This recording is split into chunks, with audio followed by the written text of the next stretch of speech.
बिस्मिल्लाहिर्रहमानिर्रहीम अस्सलाम वालेकुम रहमतुल्लाहि व बरकातुहू। अल्लाह ताला आप सबकी तमाम तर मुश्किलात और परेशानियों को आसानियों से बदल दें और आपके रिस्क में इजाफ़ा फरमाएँ। तो आज की रेसिपी है हमारी फ्रोज़न स्ट्रॉबेरी से। बिल्कुल हम उससे बहुत ज़बरदस्त डिज़र्ट क्रिएट करेंगे। हम आपके साथ रेसिपी शेयर करते हैं और स्टार्ट करते हैं। सारे स्टेप्स को फॉलो कीजिएगा, बहुत आसान और बहुत क्विक बन जाने वाली रेसिपी है। हमने एक कस्टर्ड पाउडर का साशे ले लिया स्ट्रॉबेरी फ्लेवर में, क्योंकि हम स्ट्रॉबेरीज़ यूज़ कर रहे हैं तो स्ट्रॉबेरी से रिलेटेड ही हम सब चीज़ें इसमें यूज़ करेंगे। हाफ़ कप दूध में हमने स्ट्रॉबेरी कस्टर्ड का एक साशे लिया और वो हमने डाल दिया। उसमें से तकरीबन 2 से 3 टेबलस्पून उसमें कस्टर्ड पाउडर मौजूद होता है।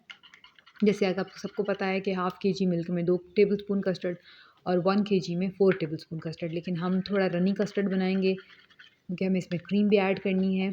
तो अगर हम 4 टेबलस्पून कस्टर्ड बनाएँगे तो कस्टर्ड आपका बहुत सख्त बनेगा। हमें सख्त कस्टर्ड नहीं चाहिए, हमें सॉफ्ट, रनी और क्रीमी कस्टर्ड चाहिए। तो इसके लिए हमने 1 केजी मिल्क के साथ 3 टेबलस्पून कस्टर्ड पाउडर लिया है। तो हमने दूध रख दिया चूल्हे पे जब तक हमारा दूध अच्छे से गर्म होगा या इसमें बॉयल आएगा। साथ ही हमने पानी रख दिया तकरीबन 1.5 कप, इसमें भी उबाल आ जाएगा और जब ये दोनों चीज़ें उबल जाएँगी तो हम फिर अपना नेक्स्ट स्टेप करेंगे। पानी जैसे ही हमारा उबलेगा तो जेली का साशे हम उसके अंदर डाल देंगे और जेली भी हमने स्ट्रॉबेरी जेली ही ली है और दूध के अंदर हमने 3/4 कप शुगर डाल दी है। जी बिल्कुल, आप कह रहे होंगे इतनी ज़्यादा शुगर, आप अपने हिसाब से शुगर कम या ज़्यादा कर सकते हैं, लेकिन ये इस रेसिपी के हिसाब से बिल्कुल आइडियल शुगर है। जिसके बाद हमने इसके अंदर 1 पैकेट क्रीम भी ऐड करना है। तो अगर हम अभी शुगर कम डालेंगे तो उस टाइम जब क्रीम ऐड करेंगे तो शुगर कम हो जाएगी। पानी बॉयल हो चुका था, हमने उसके अंदर जल्दी से जेली डाल दी और इसको मिक्स कर लिया। ये दोनों बहुत ईज़ी स्टेप्स हैं, सबको आते हैं, लेकिन फिर भी आपके साथ शेयर करने ज़रूरी थे ताकि रेसिपी डिटेल्ड आप तक पहुँचे। और दूध को आप जैसे देख सकते हैं कि बॉयल आ गया और हमने कस्टर्ड जो दूध में मिक्स करके रखा हुआ था, एक दफ़ा दोबारा स्टर किया और इसे हमने दूध के मिक्सचर में डाल दिया।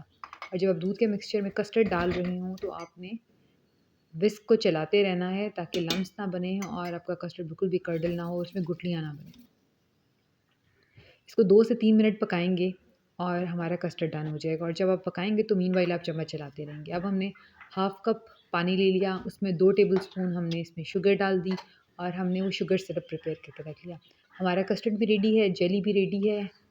हमने क्रीम का पैकेट ले लिया, सर्विंग डिश ले ली और हमने आपको जो दिखाया केक, जो आप चाय के लिए यूज़ करते हैं, फ्रूट केक अगर आप चाहें तो यूज़ कर सकते हैं, लेकिन फ्रूट केक की जगह ये प्लेन केक ज़्यादा अच्छा रहता है।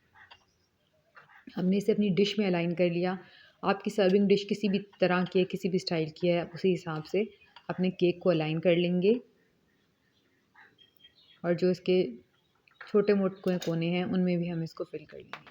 और आप देख सकते हैं कि हमारी फ्रोज़न स्ट्रॉबेरीज़ हमने इनको बहुत अच्छे से वॉश करके, ड्राई करके स्ट्रॉबेरीज़ को फ्रीज़ कर लिया था। और ये हमारा है शुगर सिरप जो रेडी हो चुका है। हम इसे सिंपली अपने केक को सोक कर देंगे। आप चाहें तो केक को दूध से भी सोक कर सकते हैं और इस शुगर सिरप से भी सोक कर सकते हैं। तो ये हाफ़ कप तकरीबन सारा हमारे केक पे चला गया।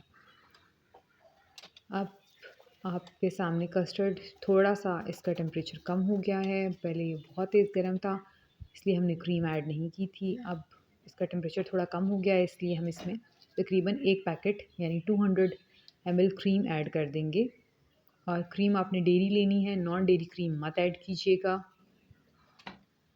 इसको हम डालकर क्रीम को अच्छे से विस्क कर लेंगे ताकि क्रीम और कस्टर्ड बिल्कुल यकजान हो जाए।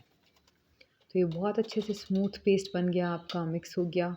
विस्क और चम्मच निकालना मत भूलिएगा। कस्टर्ड में अगर आप चम्मच या विस्क या कोई भी स्टील की चीज़ छोड़ देंगे तो आपका कस्टर्ड पानी बनना शुरू हो जाएगा।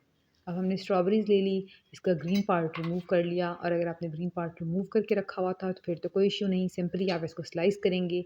डीप रोस्ट किए बगैर उनको स्लाइस करना है। इसी तरह आपके सामने देखें मैंने फ्रोज़न निकाली हैं, अभी वो बिल्कुल हार्ड है और मैं इनको स्लाइस कर रही हूँ। जल्दी-जल्दी से स्लाइस कर लेंगे हम और ये तकरीबन 1 कप हमारे पास फ्रोज़न स्ट्रॉबेरी स्लाइस हो गई हैं और इसको हम जल्दी से जेली में कोट कर लेंगे।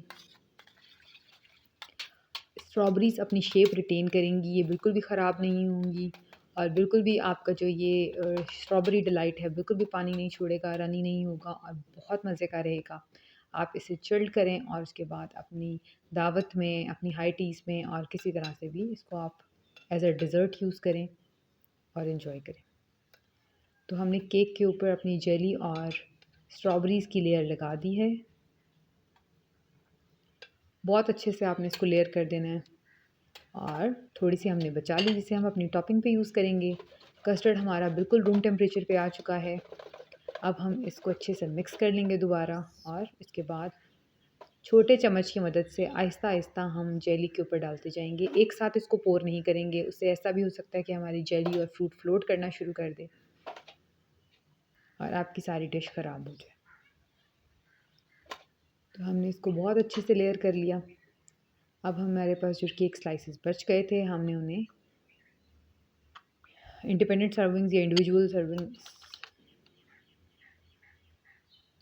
या ग्लासेस में निकाल लिया और उसके ऊपर हमने शुगर सिरप डाल लिया। तो आप चाहें तो इस तरह ग्लासेस में भी सर्व कर सकते हैं। अगर आपको लगता है कि आपके ग्लासेस का पोर्शन साइज़ कम है और एक बड़ी डिश में भी निकाल सकते हैं। तो हमने अब स्लाइस्ड स्ट्रॉबेरीज़ और जेली को अलाइन कर दिया और अब हम कस्टर्ड को भी इसके ऊपर डाल देंगे। अब देखें कस्टर्ड बिल्कुल ठंडा हो चुका है लेकिन फिर स्टिल रनी है, बिल्कुल भी जमा नहीं है और ये इसी तरह बहुत सॉफ्ट और बहुत मज़े करेगा। हमने एक पाइपिंग बैग ले लिया, इसमें हम तकरीबन 1 से 2 टेबलस्पून क्रीम डाल लेंगे। आप चाहें तो पूरी कस्टर्ड को ऊपर से क्रीम से कवर कर सकते हैं जो आपका ये स्ट्रॉबेरी डिलाइट का मिक्सचर है और अगर नहीं तो आप सिर्फ सिंपली क्रीम से डिज़ाइन कर सकते हैं। हमने विपिंग क्रीम नहीं ली है, नॉन डेयरी क्रीम है और सिंपली हम इससे लाइंस या कोई भी टेक्सचर या कोई भी पैटर्न क्रिएट कर देंगे अपनी सर्विंग डिश के ऊपर। मैं सिंपल लाइंस ड्रॉ कर रही हूँ, आप जो चाहें बना दें। तो हमने अपने ग्लासेस के ऊपर भी यही कर दिया। आप देख सकते हैं ग्लासेस में आराम से आपको लेयर हुआ हुआ स्ट्रॉबेरी डिलाइट नज़र आ रहा है और हमने अब इसके सेंटर में एक लाइन बना दी। आप अपने हिसाब से अपनी डिश को डिज़ाइन कीजिएगा जैसे आपको अच्छा लगे और ये हमारी डिश भी बिल्कुल बहुत अच्छे से डेकोरेट हो गई और हमारे ग्लासेस के सेंटर में भी हमने जेली का पीस रख दिया और इसके ऊपर एक एक फ्रोज़न स्ट्रॉबेरी रख दी और ये बहुत अच्छी लग रही है, खाने में बहुत यम्मी है। ज़रूर ट्राई कीजिएगा। अल्लाह हाफ़िज़।